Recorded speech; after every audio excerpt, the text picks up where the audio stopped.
Vamos a conversar con David Rico, consultor político.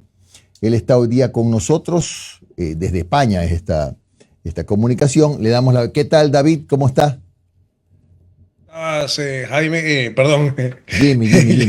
Ahí tuve una pequeña confusión. Un desliz, no importa. Así me llamaban, ese es mi nombre de pila, pero ya me lo cambié. David, ¿cómo ves esta segunda vuelta cuando tuvimos una primera vuelta realmente bastante sui generis, ¿no? Y una primera vuelta, digámoslo así, envuelta en ciertas cosas que uno no termina nunca de entender. Primero, una polarización terrible que marcó algo claro. En el centro no hubo nada, en verdad. Estuvo la opción de ADN, estuvo la opción de la señora González, mucha gente que estaba indecisa probablemente al final hizo uso del llamado voto útil, y por eso es que muchos candidatos en el medio quedaron con poco o nada de la simpatía de los ciudadanos. Y bueno, ya las cosas están, hay algunas denuncias de presuntas irregularidades, todo es parte de este entorno, ¿no? Pero, ¿qué podemos esperar ahora en cambio de la segunda vuelta? ¿De qué votos se puede alimentar cada una de las candidaturas? ¿Qué puertas tienen que tocar? ¿Cuáles le van a abrir a estos candidatos que pasaron a la segunda vuelta, a Noboa y a Luisa González? Bueno, es difícil descifrar un votante tan sui generis como el que vamos a encontrar en la segunda vuelta. Lo primero que tenemos que comprender es que se construyó por más de año y medio esa polarización desde el gobierno nacional. Es decir, hubo un candidato que construyó el escenario para que, en especial después de que saliera de la contienda Jan Topic, se construyera esa narrativa de un enfrentamiento entre dos bandos y no entre 16 candidatos. Se posicionó muy bien en medios de comunicación y en las redes sociales la idea de que en esta primera vuelta era un enfrentamiento directo entre la Revolución Ciudadana y el anticorreísmo representado por Daniel Noboa.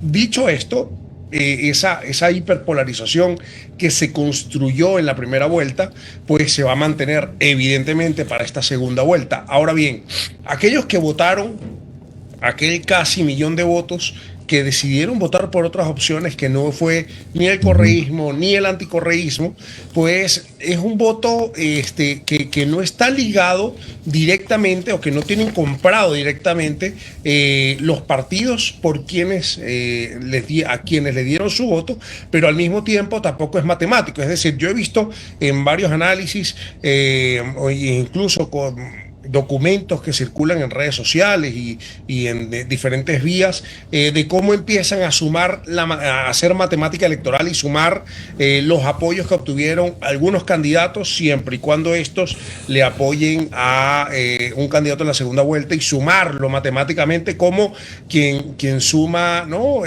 Quien hace un presupuesto económico, y eso en la elección no funciona de esa manera. Es decir, hay encuestadoras, por ejemplo, Telcodata decía antes de la elección que la segunda opción de los votantes de Andrea González era en un 30% Luisa González. Es decir, no significa que por votar por Andrea González, matemáticamente sus votantes van a escoger a Daniel Noboa, en este caso, quien es a quien le ha dado el favoritismo y el apoyo la ex candidata Andrea González. Entonces, dicho esto, lo que vamos a ver es una pelea por ese 1 millón de votos que es indeciso, que realmente no entró en esa dinámica polarizante, que no entró en la dinámica de correísmo versus anticorreísmo, y que efectivamente, bueno, votó por diferentes opciones que los encontraba realmente como una opción real de representarlos.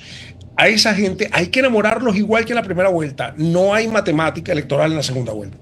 Es decir, David, ¿tú crees que en el caso, ya nos explicaste el tema de Andrea González, ¿tú crees que en el caso de Leonidas Issa es un error pensar que va a haber una transferencia casi que automática hacia la tendencia que representa Luisa González? Totalmente es un error pensar que es matemático, insisto, que es el 100% de los que votaron por Isa van a votar por Luisa en este caso. Yo soy de los que mantendría una idea muy diferente, es decir, yo considero que el elector es una persona autónoma que va más allá de sus liderazgos. Van a haber algunos que sí, un porcentaje que no lo tenemos medido lamentablemente, pero sí va a haber un porcentaje que va a seguir a su líder. O es evidente que hay ciertos sectores que se comportan de manera mucho más aglutinante, que de alguna forma respaldan mucho más a sus liderazgos, y el indigenado o el indigenismo pues entra en esa dinámica de seguir a lo que sus líderes decidan. Pero también hay que tener en cuenta que hay otros factores que inciden en el voto. Si me cae bien o mal el candidato, si me gusta o no me gusta, si representa lo que yo quiero para el país, así mi líder lo apoye, pero si no representa eso que yo sueño para mi país y mi futuro, pues posiblemente en la urna haga otra cosa distinta a lo que el colectivo me llama a hacer. Entonces, puede haber un porcentaje mayor, un porcentaje superior de personas que apoyen a Luisa por el hecho de que, digamos, su líder, en este caso Leonidas, pues decida apoyar a Luisa González. Pero si no, pero lo cierto es que hay un grupo de personas que va a decidir con su corazón, ¿no? Claro. Ahora, ¿qué pasa con todos estos partidos que alcanzaron una votación marginal? Más allá de analizar por qué, porque ya sabemos que fue finalmente ese voto útil el que decidió mucha gente optar por Luisa González o por Daniel Noboa.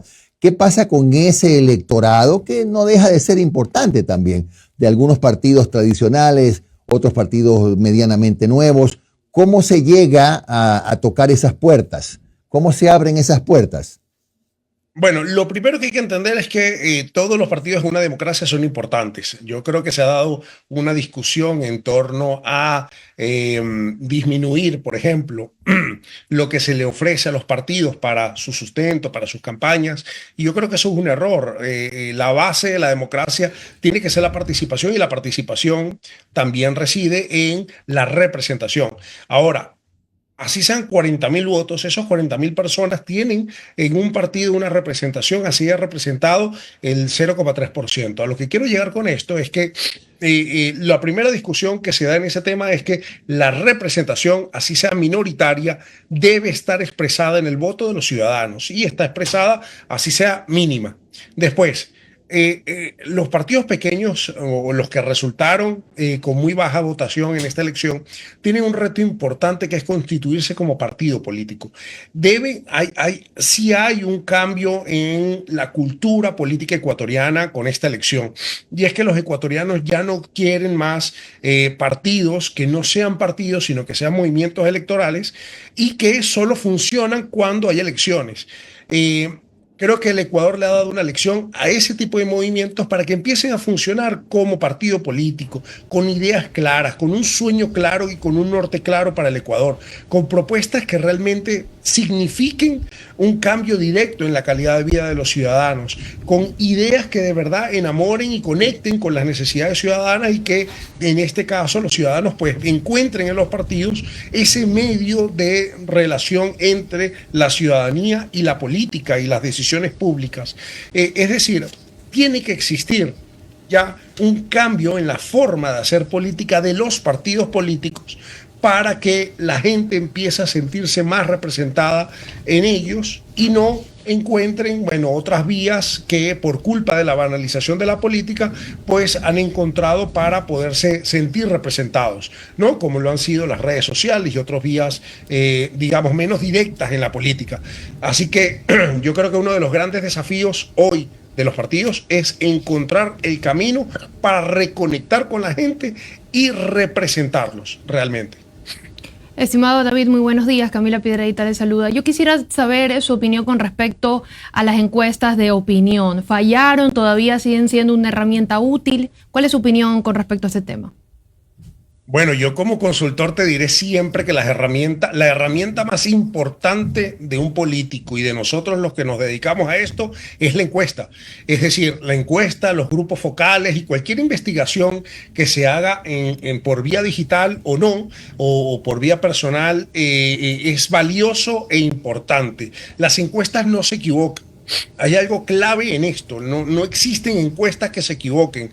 Lo que se equivocan son los políticos que le piden a las encuestadoras que modifiquen las encuestas. Eso. Porque se basan en una idea falsa, en una idea que es que la gente, en la medida que ve crecer a una persona en encuestas, entonces por consiguiente van a votar por ellos, por estar ganadores y por no perder el voto. Si eso fuera así, ese casi millón de personas que votaron por otros partidos en esta elección no hubiesen votado por ellos. Eso no funciona, no existe esa relación directa entre el caballo ganador y el voto de los ciudadanos. Eso no va a pasar. Ahora, en ese error que cometen muchos políticos de pedirle a las encuestadoras, debe haber ciertos parámetros en donde la encuestadora diga bueno, que no. Y ahí es donde podríamos discutir, ¿no? Si hacen bien o mal en modificar en función de lo que les piden. Algunos, no son muchos, pero muchos políticos piden este tipo de cambios, ¿no? Para publicar.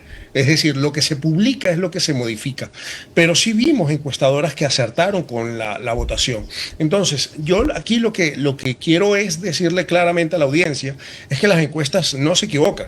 Los que se equivocan es cuando modifican la encuesta para publicarla. Ahí está el error principal que cometen algunas personas, algunos políticos, incluso muchas veces son, digamos, personas que ni siquiera entran dentro del círculo más cercano del candidato, sino que por querer hacer un bien terminan perjudicando muchas veces también a su candidato por querer modificar los datos de una encuesta. Pero yo mantengo siempre la posición, porque vivo de leer encuestas, leemos constantemente mediciones, y te puedo asegurar que las encuestadoras pocas veces fallan. Claro, claro. Es decir, el problema son las encuestas a la carta, que es como dices tú, David, porque que se manipulan a pedido de, y lo malo es que hay encuestadoras que se prestan para eso, pero en realidad en el fondo no tienen por qué generarse estas fallas, ¿no? David, en este momento, a ti te pregunto como consultor político, ¿tú le recomendarías, por ejemplo, a un candidato, si fuera el presidente Noboa o si fuera Luisa, que corran una encuesta para ver cómo están las cosas, medir la temperatura electoral cuando todavía falta, caramba, más de un mes y pico para la elección? ¿Estamos ahora como para medir esa temperatura electoral? Por supuesto, de hecho, lo ideal es poderlo medir semanalmente. Eso sería lo ideal para o incluso hacer trackings que permitan medir diariamente cómo se está comportando el electorado, cuáles son digamos, los puntos de quiebre o los puntos de movilización del elector en función de las noticias que van ocurriendo día a día. Es decir, en Ecuador constantemente vemos, de verdad es un país que genera noticia y agenda todos los días. Entonces, en un país donde la agenda se mueve con tanta volatilidad, pues es muy importante medirlo casi a diario. Ahora, ¿es una ventaja ser presidente candidato? Yo considero que no necesariamente es una ventaja, de hecho puede ser una desventaja porque se puede ver como ventajista más que como una ventaja. Desde mi punto de vista es mejor separarse y poder trabajar 100% y de lleno a la campaña y no tener que velar también por los quehaceres propios del Ejecutivo, que son demandantes, que son complicados, que son difíciles de atender si estás en una campaña. Entonces al final aquí ese adagio popular que dice el que mucho abarca poco aprieta, perdón, pues se puede dar con mucha claridad en este ejemplo. Es decir, un presidente tiene que abarcar demasiadas cosas y un candidato también tiene que abarcar demasiadas cosas, por lo que ser ambas es muy difícil de llevar, ¿no? Claro, ahora, tal vez planteé mal la pregunta.